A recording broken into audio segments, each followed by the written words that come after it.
Un jeune boxeur prometteur disparaît sans laisser de traces dans les quartiers populaires de Marseille en 1996. Pendant 15 ans, sa famille cherche désespérément des réponses. Puis, en 2011, des ouvriers découvrent une cassette VHS cachée dans le mur d'une ancienne salle de sport.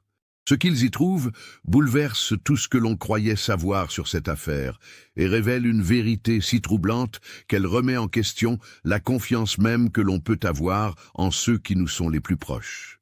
Avant de poursuivre l'histoire de ce boxeur disparu, si vous appréciez les mystères troublants comme celui-ci, n'oubliez pas de vous abonner à la chaîne et d'activer les notifications. Nous publions de nouveaux cas chaque semaine qui vous tiendront en haleine. Et dites-nous dans les commentaires de quel pays et quelle ville nous regardez-vous. Nous sommes curieux de savoir où notre communauté est répartie dans le monde. Maintenant, retournons dans le Marseille de 1996 pour découvrir comment tout a commencé.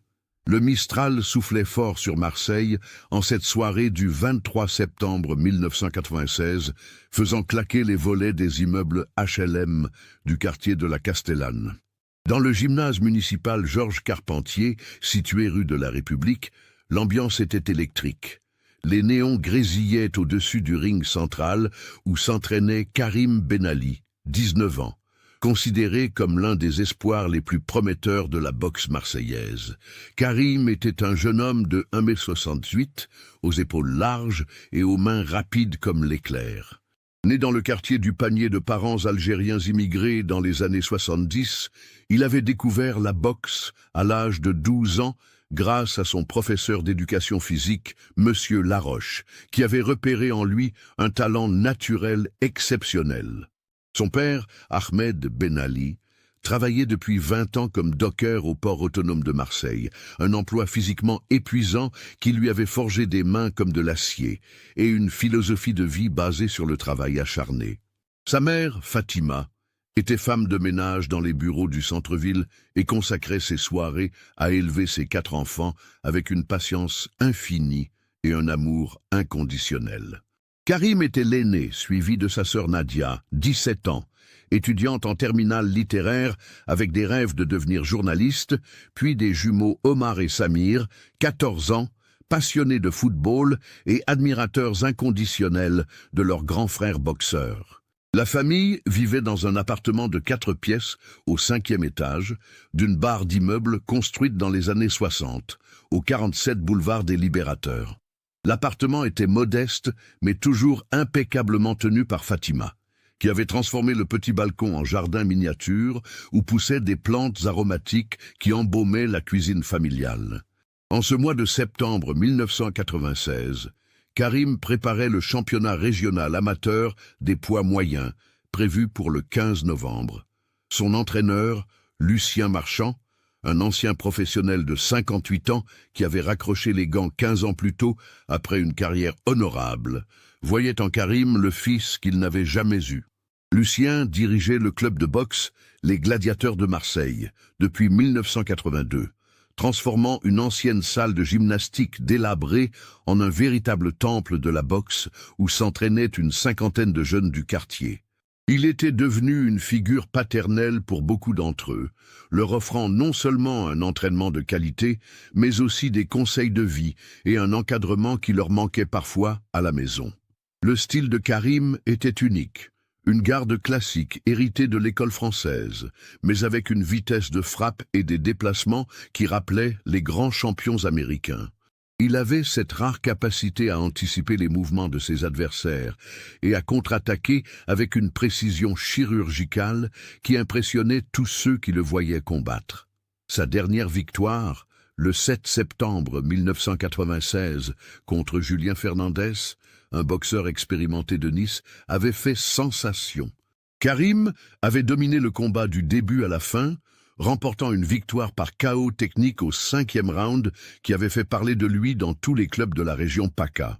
Cette victoire avait attiré l'attention de plusieurs managers professionnels, notamment celle de Christian Volpato, un homme d'affaires de 45 ans qui gérait les carrières de plusieurs boxeurs professionnels sur la Côte d'Azur.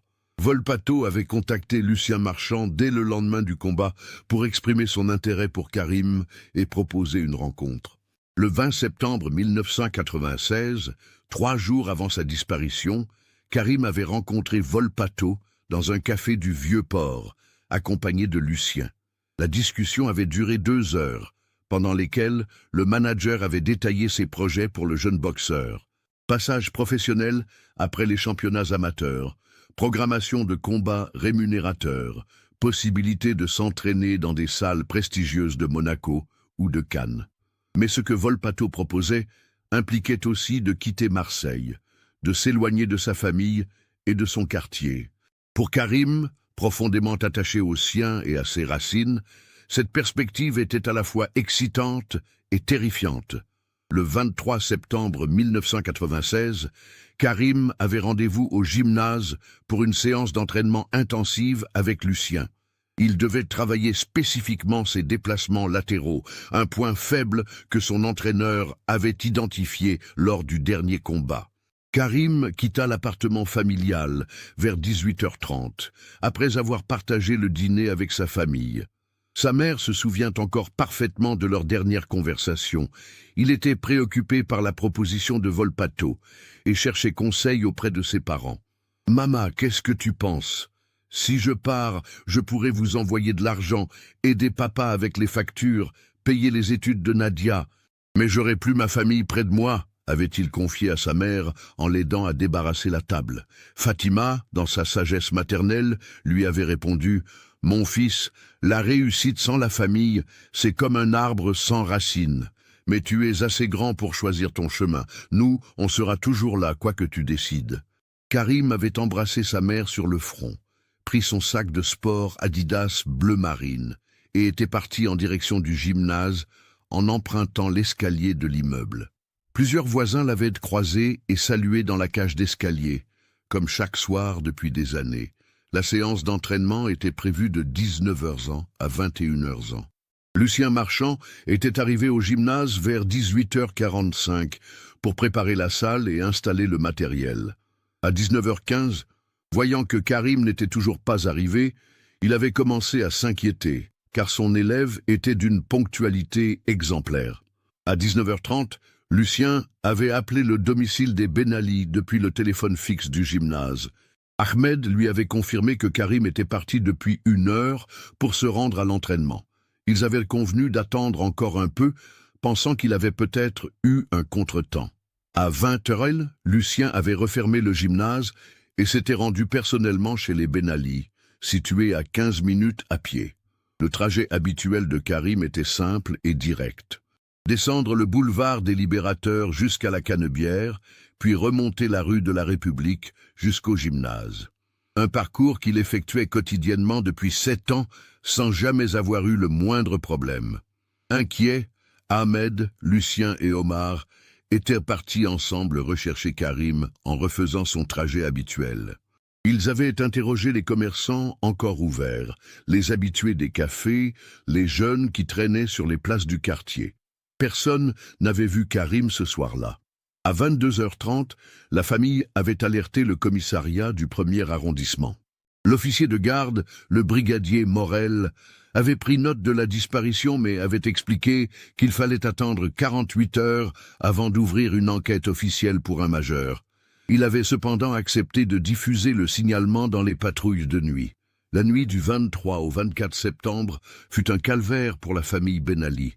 Fatima ne ferma pas l'œil, passant la nuit à faire les 100 pas dans l'appartement et à réciter des prières.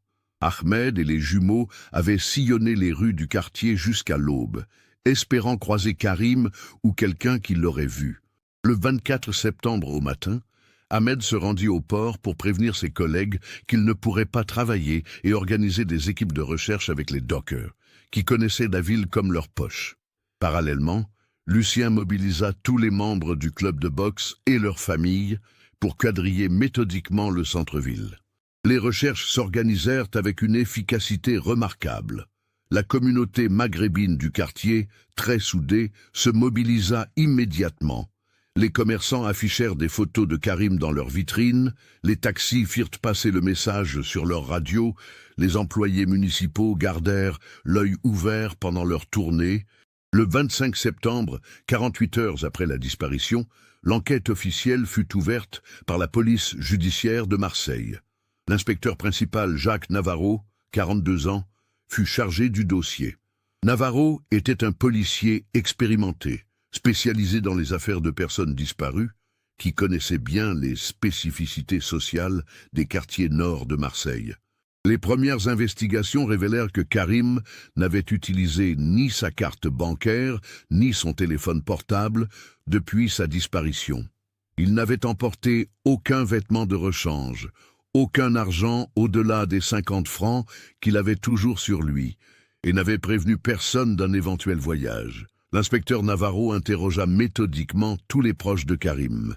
La famille, unanime, décrivait un jeune homme équilibré, ambitieux mais les pieds sur terre, profondément attaché aux siens et sans aucun problème apparent. Lucien confirmait que Karim était au mieux de sa forme physique et mentale, concentré sur ses objectifs sportifs. Les investigations se concentrèrent rapidement sur Christian Volpato, le manager qui avait récemment contacté Karim. L'homme avait un casier judiciaire vierge et dirigeait effectivement une agence de management sportif légalement déclarée à Nice. Interrogé le 28 septembre, il se montra coopératif et expliqua qu'il attendait une réponse de Karim concernant sa proposition, sans avoir exercé aucune pression. Volpato fournit un alibi solide pour la soirée du 23 septembre. Il était en réunion avec des partenaires financiers à Monaco jusqu'à 21h30, ce qui fut confirmé par 3 témoins indépendants et les enregistrements de péage de l'autoroute A8. L'enquête s'orienta ensuite vers d'éventuels problèmes dans le quartier. Les années 90 étaient marquées à Marseille par des tensions liées au trafic de drogue et au règlement de comptes entre bandes rivales.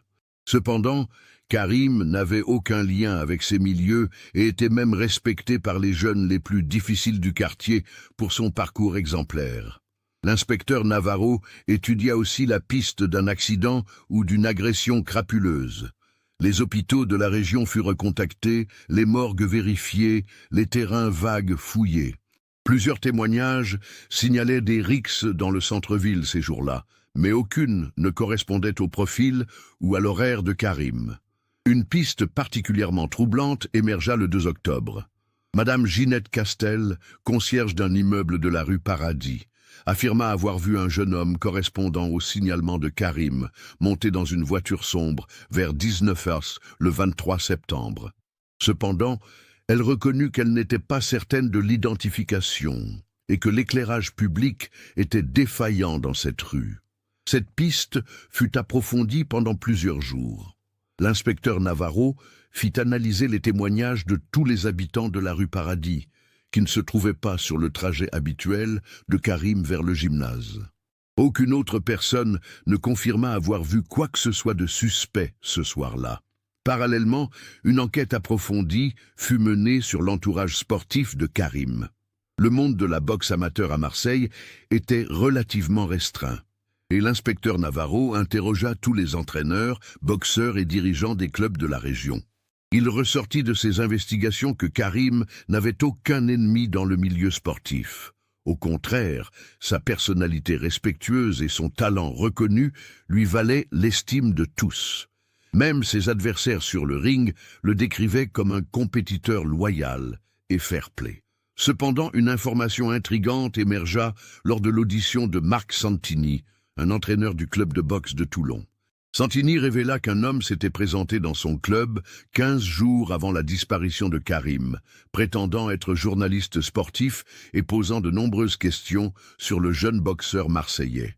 Il voulait tout savoir sur Karim, expliqua Santini à l'inspecteur Navarro. Son style, ses points faibles, ses projets d'avenir, même des détails sur sa vie privée. J'ai trouvé ça bizarre parce qu'un vrai journaliste aurait d'abord contacté son entraîneur ou son club directement. Santini décrivit l'homme comme étant âgé d'une quarantaine d'années, de taille moyenne, aux cheveux châtains et portant un costume sombre. Il n'avait pas laissé de carte de visite et était reparti rapidement quand Santini avait voulu voir ses accréditations de presse. Cette piste du faux journaliste fut explorée dans tous les clubs de boxe de la région. 2 autres entraîneurs, à Cannes et à Avignon, confirmèrent avoir reçu la visite d'un homme correspondant à cette description, posant les mêmes questions sur Karim. L'inspecteur Navarro fit appel au service de l'identité judiciaire pour établir un portrait robot basé sur les témoignages des 3 entraîneurs. Le portrait révéla un visage assez commun, difficile à identifier précisément, mais les témoins s'accordaient sur certains détails. Une cicatrice discrète sur la joue gauche et une bague dorée à l'annulaire droit. Ce portrait robot fut diffusé dans la presse locale et affiché dans tous les lieux publics de Marseille. Plusieurs témoignages arrivèrent, mais aucun ne permit d'identifier formellement l'individu ou de le localiser. L'automne 1996 s'écoula dans l'angoisse pour la famille Ben Ali. Ahmed avait repris le travail au port, mais ses collègues témoignaient qu'il n'était plus le même homme. Fatima maigrissait à vue d'œil et sombrait dans une mélancolie profonde. Nadia abandonna temporairement ses études pour s'occuper de sa mère et aider aux recherches. Les jumeaux Omar et Samir, malgré leur jeune âge, participaient activement aux recherches après les cours, collant des affiches et interrogeant les passants. Leur chambre était devenue un véritable centre de commandement avec des cartes de Marseille épinglées au mur et des listes de témoignages potentiels. Le club de boxe, les Gladiateurs de Marseille, organisait chaque week-end des battues dans différents quartiers de la ville. Lucien Marchand avait suspendu temporairement les entraînements compétitifs, concentrant toute son énergie sur les recherches de son protégé. En novembre 1996, les championnats régionaux eurent lieu sans Karim. Lucien assista au combat, espérant contre tout espoir voir apparaître son élève, mais il ne put retenir ses larmes en voyant la catégorie poids moyen se dérouler sans celui qu'il considérait comme le futur champion. L'enquête officielle piétinait malgré les efforts considérables déployés. L'inspecteur Navarro avait exploré toutes les pistes conventionnelles. Fugue, agression, enlèvement, accident, suicide. Aucune ne résistait à l'analyse approfondie des faits. La piste de la fugue volontaire fut rapidement écartée compte tenu de la personnalité de Karim et de son attachement familial. Celle de l'agression crapuleuse se heurtait à l'absence totale de témoins sur un trajet très fréquenté à cette heure. L'enlèvement semblait improbable, car aucune demande de rançon n'avait été formulée, et la famille Ben Ali n'avait pas les moyens financiers pour intéresser des ravisseurs. Le suicide était également exclu par tous ceux qui connaissaient Karim. Son état d'esprit était au beau fixe, ses projets d'avenir concrets, et rien dans son comportement récent ne laissait présager une telle décision. L'hiver 1996-1997 fut particulièrement rigoureux pour la famille Ben Ali. Noël se passa dans la tristesse avec une chaise vide à la table familiale qui rappelait cruellement l'absence de Karim. Fatima avait préparé le couscous préféré de son fils aîné, espérant irrationnellement qu'il franchirait la porte au moment du repas. L'inspecteur Navarro continuait ses investigations avec une détermination admirable. Il reprenait régulièrement les témoignages, vérifiait les nouvelles pistes, maintenait le contact avec les services de police d'autres villes au cas où Karim aurait été retrouvé ailleurs. En janvier 1997, une information troublante parvint à l'inspecteur. Un détenu de la prison des Baumettes, incarcéré pour trafic de stupéfiants, prétendait détenir des informations sur la disparition de Karim. L'homme, Rachid Méziani, 34 ans, demandait à négocier ces informations contre une réduction de peine. Navarro rencontra Méziani en février 1997. Le détenu affirma qu'un de ses anciens complices, désormais en fuite, lui avait confié avoir été témoin d'un enlèvement rue de la République le soir de la disparition de Karim. Selon ses dires, 3 hommes auraient forcé un jeune boxeur à monter dans une camionnette blanche. Cette révélation relança l'enquête. Cependant, Méziani refusa de donner le nom de son informateur tant qu'il n'aurait pas obtenu des garanties écrites concernant sa peine. Les négociations avec le parquet traînèrent en longueur, et finalement, Méziani retira ses déclarations, prétextant qu'il avait confondu avec une autre affaire. L'inspecteur Navarro soupçonna que Mesiani avait inventé cette histoire pour obtenir des avantages judiciaires. Cette fausse piste fit perdre plusieurs semaines précieuses et accentua la frustration de la famille Ben Ali, qui espérait enfin obtenir des réponses. Le printemps 1997 marqua le premier anniversaire de l'enquête. L'inspecteur Navarro avait interrogé plus de 200 personnes, vérifié des centaines d'éléments, exploré toutes les pistes imaginables. Le dossier comptait désormais plus de 1000 pages, mais aucune réponse satisfaisante n'émergeait. Une cérémonie en mémoire de Karim fut organisée le 23 septembre 1997 au gymnase Georges Carpentier. Plus de 300 personnes y assistèrent. Familles, amis, membres du club de boxe, habitants du quartier, et même des boxeurs venus de toute la région pour rendre hommage au jeune homme disparu. Lucien Marchand prononça un discours émouvant dans lequel il évoqua le talent exceptionnel de Karim, mais surtout sa générosité et sa droiture. Karim n'était pas seulement un champion en devenir, déclara-t-il. C'était un exemple pour tous les jeunes du quartier. Son absence laisse un vide immense que personne ne pourra jamais combler. Cette cérémonie eut un retentissement médiatique important. Plusieurs journaux régionaux publièrent des articles rappelant l'affaire, ce qui généra de nouveaux témoignages. Malheureusement, aucun ne s'avéra pertinent pour faire avancer l'enquête. L'automne 1997 apporta une nouvelle piste inattendue. Madame Colette Lemarchand, une retraitée de 67 ans habitant le quartier du Roucas-Blanc, contacta la police pour signaler qu'elle avait retrouvé, en rangeant sa cave, un sac de sport qu'elle avait ramassé dans la rue 1 an plus tôt. « Je faisais ma promenade quotidienne quand j'ai vu ce sac abandonné près des poubelles », expliqua-t-elle à l'inspecteur Navarro. « J'ai pensé que quelqu'un l'avait oublié et je l'ai rapporté chez moi, en me disant que je le rendrais si quelqu'un le cherchait. Mais personne n'est venu, et avec l'âge, j'avais complètement oublié. Le sac était un modèle Adidas bleu marine, identique à celui que portait Karim le soir de sa disparition. À l'intérieur, l'inspecteur découvrit des affaires de sport. Gants de boxe, chaussures, bandages, protège-dents, et surtout un carnet d'entraînement avec le nom K. Ben Ali écrit sur la couverture. Cette découverte était capitale, car elle prouvait que Karim avait bien pris la direction du gymnase ce soir-là. Le quartier du Roucas-Blanc se trouvait à mi-chemin entre le domicile des Ben Ali et le gymnase, mais légèrement en dehors du trajet habituel. L'analyse du carnet révéla les dernières annotations de Karim, datées du 22 septembre 1996, soit la veille de sa disparition. Il y avait noté ses objectifs pour la séance du lendemain: travail déplacements latéraux, 5 rounds shadowboxing, technique esquive, cardio 30 mines. Le sac fut minutieusement analysé par le laboratoire de police scientifique. Aucune trace d'ADN étranger n'y fut détectée, mais sa présence dans ce quartier posait de nouvelles questions. Pourquoi Karim s'était-il écarté de son trajet habituel? Avait-il rendez-vous avec quelqu'un? Avait-il été forcé de se déplacer? L'inspecteur Navarro reconstitua méticuleusement les événements possibles. Si Karim était parti de chez lui vers 18h30 et que son sac avait été trouvé dans le Roucas-Blanc, cela situait l'incident quelque part entre 18h45 et 19h15, ce qui correspondait à l'horaire où il aurait dû arriver au gymnase.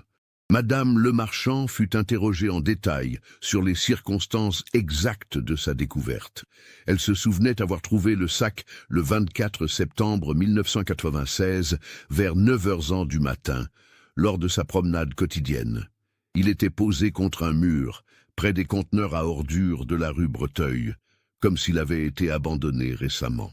Cette localisation était particulièrement intrigante, car la rue Breteuil était une voie résidentielle calme, peu fréquentée le soir, et qui ne présentait aucun intérêt particulier pour Karim. L'inspecteur Navarro interrogea tous les habitants de cette rue, mais personne n'avait remarqué quoi que ce soit de suspect la nuit du 23 au 24 septembre. L'enquête se concentra alors sur cette nouvelle zone géographique. Des battues furent organisées dans tous les jardins, parkings et terrains vagues du quartier. Les égouts et canalisations furent vérifiés. Les puits et citernes anciennes inspectés. Rien ne fut découvert qui puisse éclairer le sort de Karim. L'analyse des habitudes et contacts de Karim fut reprise sous ce nouvel angle. Connaissait-il quelqu'un dans le quartier du Roucas Blanc? Avait-il une raison de s'y rendre? Les investigations révélèrent qu'il n'avait aucun lien particulier avec cette zone de Marseille. Cependant, une coïncidence troublante émergea. Christian Volpato, le manager sportif qui avait contacté Karim, possédait un pied-à-terre dans le quartier du Roucas Blanc. Il s'agissait d'un studio qu'il utilisait lors de ses déplacements professionnels à Marseille. L'inspecteur Navarro convoqua à nouveau Volpato pour l'interroger sur cette coïncidence. L'homme se montra surpris par cette information et expliqua qu'il n'avait jamais mentionné l'existence de ce studio à Karim lors de leur rencontre. Il fournit les clés pour une perquisition qui ne révéla rien de suspect.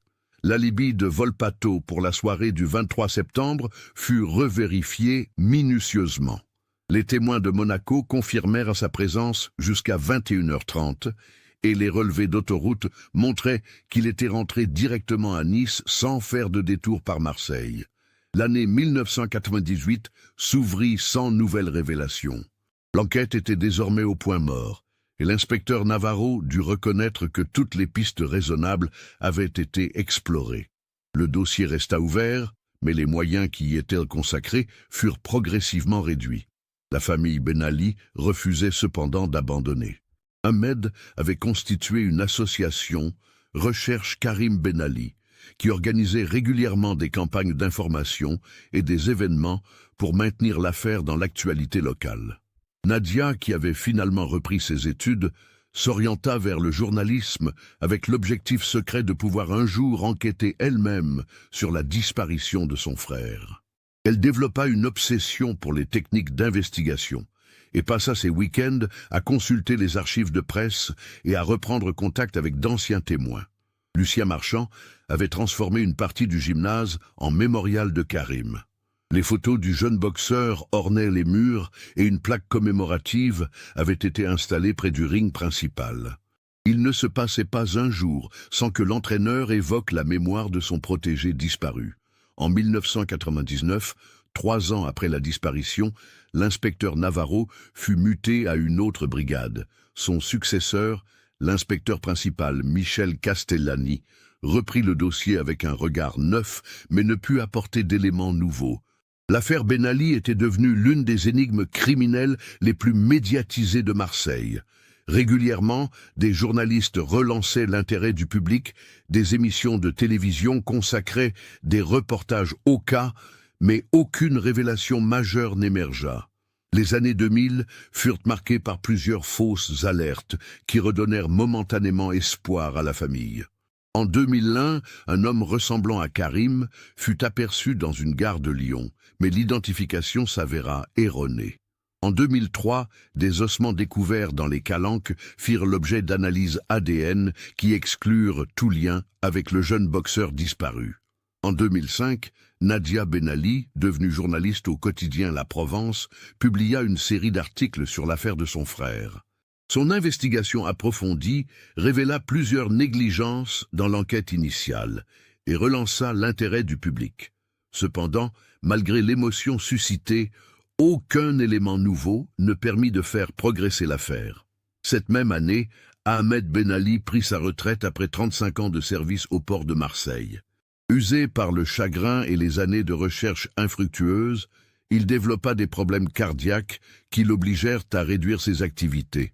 Fatima, elle, n'avait jamais vraiment récupéré du choc initial et vivait dans l'espoir permanent du retour de son fils. Les jumeaux Omar et Samir, devenus adultes, avaient chacun suivi leur chemin. Omar était devenu mécanicien automobile et avait fondé une famille, mais il participait toujours aux commémorations annuelles organisées en mémoire de Karim. Samir avait rejoint la police nationale, en partie motivé par l'espoir de pouvoir un jour élucider l'affaire de son frère. En 2008, Lucien Marchand, alors âgé de 70 ans, décida de prendre sa retraite et de céder la direction du club de boxe à son adjoint Philippe Rossi. Lors de la cérémonie d'adieu, l'ancien entraîneur évoqua une dernière fois Karim devant tous les membres du club. 12 ans ont passé, mais Karim reste pour moi le plus grand talent que j'ai eu la chance d'entraîner. Où qu'il soit, j'espère qu'il sait à quel point il nous manque. L'affaire Ben Ali semblait définitivement classée dans les archives des mystères non résolus de Marseille. L'enquête officielle était toujours ouverte, mais plus aucun moyen n'y était affecté. Seule la famille et quelques proches maintenaient l'espoir de découvrir un jour la vérité. C'est alors qu'en mars 2011, 15 ans après la disparition de Karim, un événement inattendu allait bouleverser toute l'affaire. La société de rénovation Bâti-Rénov', dirigée par Antoine Mercier, avait obtenu le contrat de réhabilitation complète du gymnase Georges Carpentier. Le bâtiment, construit dans les années 60, nécessitait d'importants travaux de mise aux normes et de modernisation. Les travaux avaient commencé en février 2011 par la démolition des cloisons intérieures vétustes. L'équipe d'ouvriers, menée par le chef de chantier Sergio Fontana, progressait méthodiquement dans la rénovation de l'ancien bâtiment. Le 14 mars 2011, vers 14h30, deux ouvriers, Kevin Armand et David Pelletier, s'attaquaient à la démolition d'un mur de séparation entre les anciens bureaux administratifs et la zone d'entraînement. Ce mur, construit en parpaing creux, semblait ne pas être porteur et devait être entièrement abattu pour créer un espace plus moderne. Alors qu'ils attaquaient la partie basse du mur avec leur masse, Kevin remarqua que l'un des parpaings sonnait différemment des autres, comme s'il était plus creux. En l'examinant de plus près, il découvrit que ce bloc avait été descellé, puis remis en place, mais avec un mortier de couleur légèrement différente. « David, viens voir ça », appela Kevin en montrant le parpaing suspect. On dirait que quelqu'un a ouvert ce bloc et l'a refermé après. David Pelletier, ouvrier expérimenté de 38 ans, examina attentivement la maçonnerie. Il confirma que ce parpaing avait effectivement été manipulé, probablement des années auparavant, car le mortier de rebouchage était bien durci. Par curiosité, ils décidèrent d'ouvrir ce parpaing pour voir ce qu'il contenait. Avec des précautions pour ne pas endommager d'éventuels contenus, ils dégagèrent progressivement le mortier à l'aide de burins et de marteaux. À l'intérieur du parpaing creux, enveloppé dans plusieurs sacs plastiques étanches, se trouvait une cassette VHS de la marque Sony, accompagnée d'une enveloppe Kraft scellée. Kevin et David, intrigués par cette découverte, décidèrent de prévenir immédiatement leur chef de chantier. Sergio Fontana arriva sur place dans les minutes suivantes. Voyant la nature de la découverte, il comprit immédiatement qu'il ne s'agissait pas d'une simple curiosité historique. Quelqu'un avait délibérément caché ces objets dans le mur, probablement depuis de nombreuses années. « On ne touche plus à rien », déclara Fontana. « Je vais appeler la police. Cette cassette a peut-être un rapport avec une affaire criminelle. » L'inspecteur de garde au commissariat du 1er arrondissement, contacté vers 15h, se déplaça rapidement sur le chantier. Voyant qu'il s'agissait d'une découverte dans l'ancien gymnase où s'entraînait Karim Ben Ali, il fit immédiatement le lien avec l'affaire non résolue et contacta sa hiérarchie. L'inspecteur principal Michel Castellani, qui avait en charge le dossier Ben Ali depuis 1999, fut prévenu dans l'heure. Il se rendit personnellement sur le chantier, accompagné d'un technicien de l'identité judiciaire pour sécuriser la découverte selon les procédures légales. La cassette VHS et l'enveloppe furent placées sous scellé et transportées au laboratoire de police scientifique pour analyse. Les premiers examens révélèrent que les emballages plastiques avaient parfaitement protégé les objets de l'humidité et que la cassette semblait en bon état de conservation. L'enveloppe Kraft contenait une lettre manuscrite de 3 pages, rédigée à l'encre bleue sur du papier à en-tête du club de boxe Les Gladiateurs de Marseille. L'écriture était soignée mais légèrement tremblée, comme celle d'une personne âgée ou en proie à une forte émotion. La lettre était datée du 25 septembre 1996, soit 2 jours après la disparition de Karim, et signée L. Marchand. Elle était adressée à qui trouvera cette lettre et cette cassette. L'inspecteur Castellani, accompagné du procureur adjoint François Villeneuve, procéda à l'ouverture officielle de la lettre en présence de témoins. Le contenu de cette lettre allait bouleverser complètement la compréhension de l'affaire Ben Ali. Si vous lisez ces lignes, c'est que j'ai trouvé le courage de révéler la vérité ou que je suis mort en emportant ce secret avec moi. Je m'appelle Lucien Marchand, j'ai 58 ans et je suis l'entraîneur de boxe de Karim Ben Ali. Ce qui s'est passé le 23 septembre 1996 me hante depuis 48 heures et je ne peux plus vivre avec ce fardeau. L'inspecteur Castellani interrompit sa lecture, réalisant l'ampleur de ce qu'il découvrait. Lucien Marchand, l'entraîneur respecté qui avait participé activement aux recherches et témoigné de manière émouvante, semblait détenir la clé du mystère depuis le début.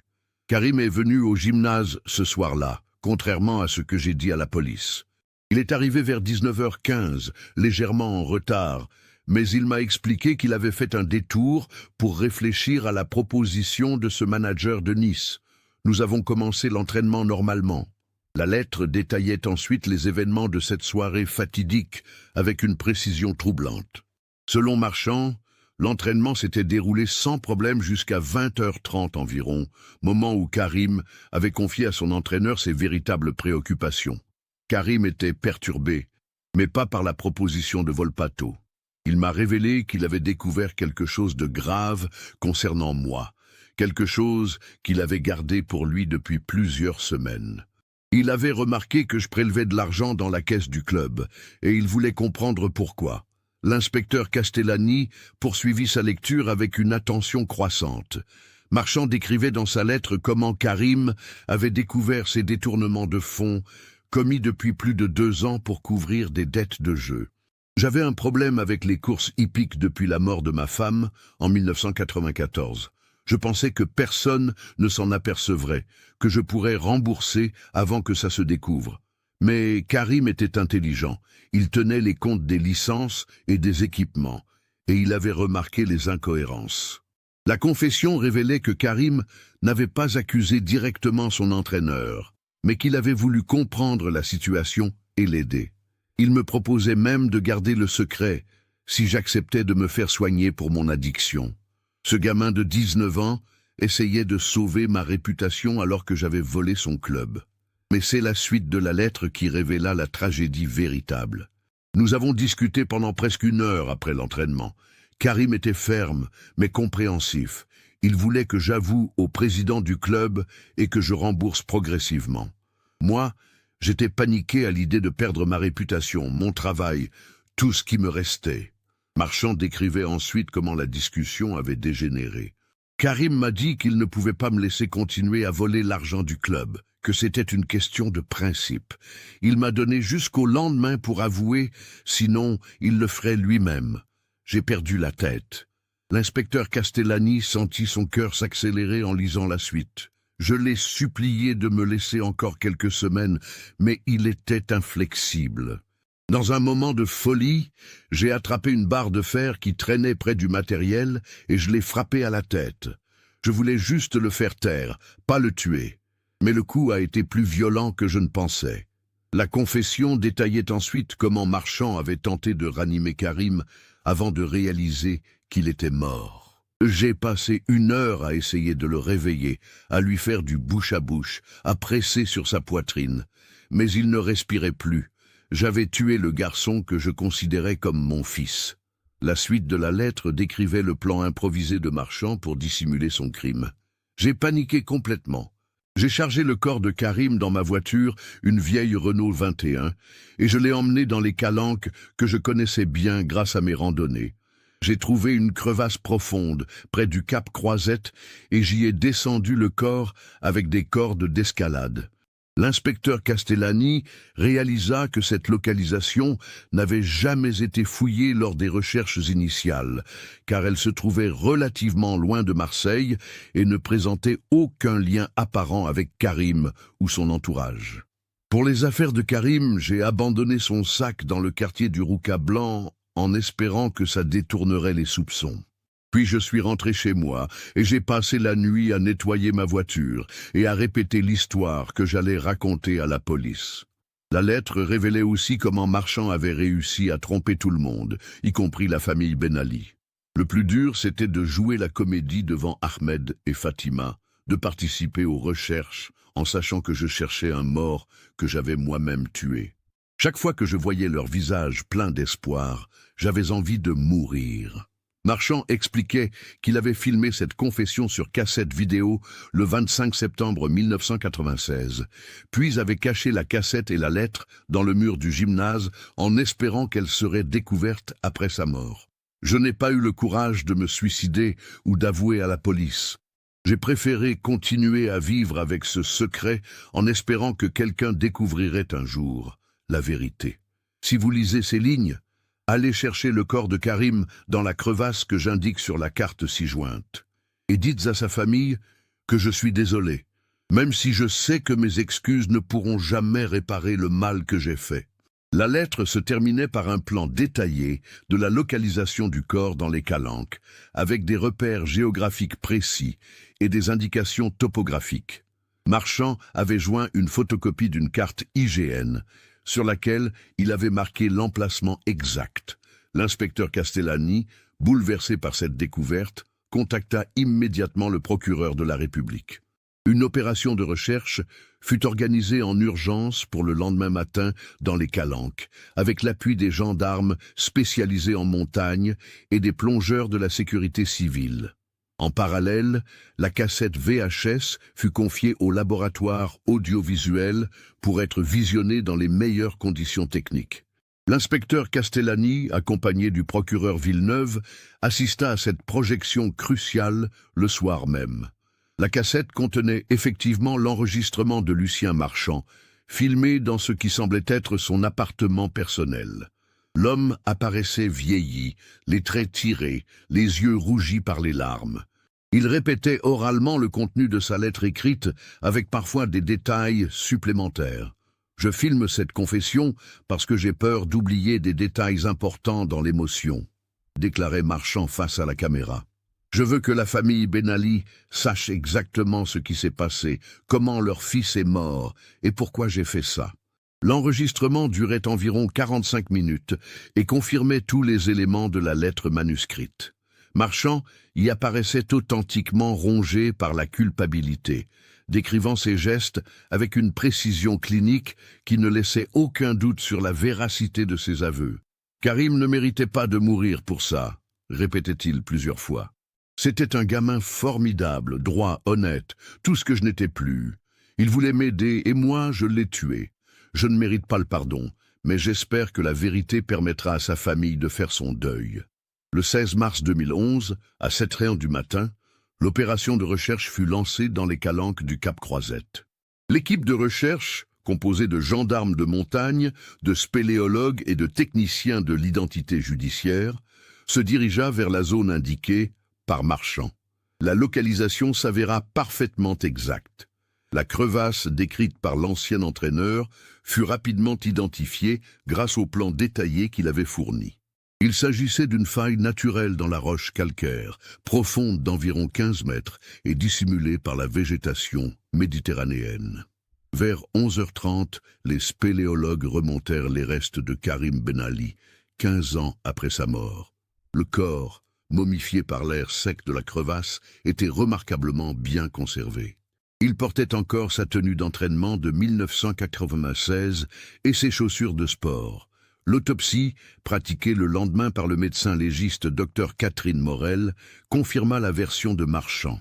Karim était mort d'un traumatisme crânien compatible avec le coup de barre de fer décrit dans la confession. Aucune autre blessure n'était visible sur le corps.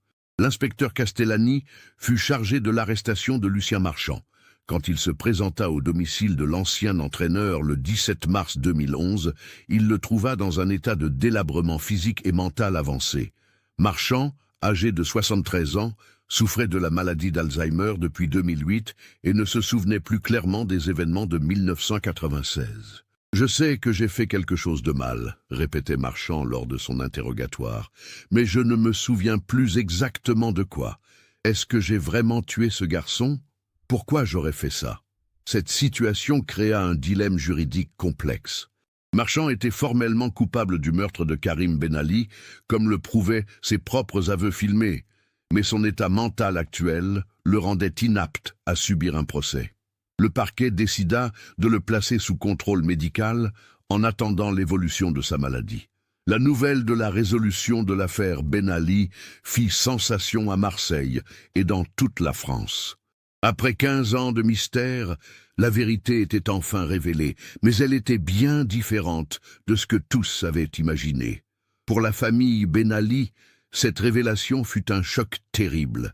Ahmed, désormais âgé de 67 ans, eut beaucoup de mal à accepter que l'homme en qui il avait eu confiance pendant toutes ces années était en réalité l'assassin de son fils. « Lucien faisait partie de la famille », déclara-t-il au journaliste. « Il a pleuré avec nous, il a participé aux recherches, il nous a soutenus dans les moments les plus difficiles. Comment peut-on être aussi hypocrite? Comment peut-on consoler des parents en sachant qu'on a tué leur enfant ?» Fatima Ben Ali, âgée de 65 ans et affaiblie par 15 années de chagrin, fut hospitalisée suite au choc de cette révélation. Pour elle, qui avait toujours espéré revoir son fils vivant, apprendre qu'il était mort depuis le premier jour et que son meurtrier l'avait consolé pendant toutes ces années était insupportable. Nadia, devenue une journaliste accomplie, écrivit une série d'articles bouleversants sur l'affaire. « Nous avons pleuré 15 ans un fils, un frère disparu », écrivit-elle. « Nous découvrons aujourd'hui que nous aurions dû le pleurer mort dès le premier jour. Notre chagrin était légitime, mais nos espoirs étaient vains depuis le début. » Les jumeaux Omar et Samir réagirent différemment à la révélation. Omar éprouva une rage immense contre Marchand, mais aussi un certain soulagement de connaître enfin la vérité. Samir, devenu policier, analysa l'affaire d'un point de vue professionnel et reconnut que le stratagème de Marchand avait été particulièrement bien conçu. Il a réussi à détourner tous les soupçons en participant activement aux recherches, expliqua Samir. Psychologiquement, c'était machiavélique. Qui aurait pu soupçonner l'homme qui organisait les battues et consolait notre famille? Le club de boxe, les Gladiateurs de Marseille, fut également secoué par cette révélation. Philippe Rossi, qui avait succédé à Marchand en 2008, dut gérer la crise de confiance qui s'abattit sur l'institution. Plusieurs parents retirèrent leurs enfants du club, associant désormais ce lieu aux crimes commis par l'ancien entraîneur. Lucien Marchand a trahi tout ce que représente la boxe, déclara Rossi. Ce sport enseigne le respect, l'honneur, la droiture. Il a souillé ses valeurs par son acte et son mensonge. Nous devons maintenant reconstruire la confiance et honorer la mémoire de Karim. Les obsèques de Karim Ben Ali eurent lieu le 25 mars 2011, 15 ans et 6 mois après sa mort. Plus de 1000 personnes assistèrent à la cérémonie à la mosquée de la rue de Lyon, puis au cimetière musulman de Saint-Pierre. L'émotion était immense, mélange de tristesse pour la perte définitive de Karim et de soulagement de pouvoir enfin faire son deuil. L'imam qui dirigea la cérémonie, Abderrahman Chadli, évoqua la personnalité exceptionnelle de Karim et le courage de sa famille. Karim était un exemple pour tous les jeunes de notre communauté. Sa mort nous rappelle que le mal peut se cacher derrière les apparences les plus trompeuses, mais que la vérité finit toujours par triompher. Ahmed Ben Ali prononça un discours bouleversant devant l'Assemblée. « Mon fils peut enfin reposer en paix. Nous savons maintenant ce qui lui est arrivé. Le responsable de sa mort a vécu 15 ans avec ce secret, rongé par la culpabilité. C'est sa punition. Nous pouvons enfin commencer à guérir. » L'affaire Ben Ali souleva de nombreuses questions sur la conduite des enquêtes criminelles et la psychologie des témoins. Comment Marchand avait-il pu tromper si longtemps policiers, familles et amis? Comment avait-il trouvé la force de jouer la comédie pendant 15 ans? Le psychiatre Dr Henri Blanchard, spécialisé dans l'étude des comportements criminels, analysa le cas pour le journal Le Figaro. Marchand a développé une personnalité dissociée qui lui permettait de compartimenter sa culpabilité. D'un côté, il était authentiquement rongé par son crime, de l'autre, il jouait parfaitement le rôle de l'entraîneur éploré. Cette dualité explique qu'il ait pu enregistrer ses aveux tout en continuant à mentir pendant des années. Lucien Marchand fut placé dans un établissement spécialisé pour malades d'Alzheimer, où il vécut ses derniers mois dans la confusion mentale totale. Il mourut le 12 septembre 2011, 6 mois après la découverte de ses aveux, sans avoir jamais recouvré suffisamment de lucidité pour être jugé. Sa mort priva la justice d'un procès qui aurait permis d'explorer plus profondément les circonstances du crime et les motivations de l'accusé. Cependant, ses aveux filmés et écrits constituaient des preuves si accablantes qu'aucun doute ne subsistait sur sa culpabilité. L'affaire Karim Ben Ali fut officiellement classée le 20 octobre 2011, 15 ans et 1 mois après le début de l'enquête. Dans ses conclusions, le procureur François Villeneuve souligna l'exemplarité de cette affaire. Ce dossier prouve que la vérité peut surgir des années après les faits, parfois là où on ne l'attend pas. Il nous rappelle aussi que les apparences peuvent être trompeuses et que la culpabilité peut se cacher derrière les masques les plus convaincants. Cette histoire nous montre comment un secret peut ronger une vie entière et comment la vérité, même cachée dans un mur, finit toujours par émerger. Elle révèle aussi la complexité de la nature humaine. Comment un homme peut-il consoler sincèrement une famille tout en sachant qu'il est responsable de leur malheur? Qu'avez-vous pensé de cette affaire troublante? Aviez-vous soupçonné que l'entraîneur puisse être impliqué dans la disparition de Karim? Comment une personne peut-elle vivre 15 ans avec un tel secret? Partagez vos réflexions dans les commentaires. Si ce type d'enquête criminelle vous passionne, n'oubliez pas de vous abonner à la chaîne et d'activer les notifications. Likez cette vidéo si cette histoire vous a marqué et partagez-la avec quelqu'un qui s'intéresse aux affaires criminelles françaises. Car c'est en comprenant ces tragédies humaines que nous pouvons espérer mieux protéger les innocents à l'avenir.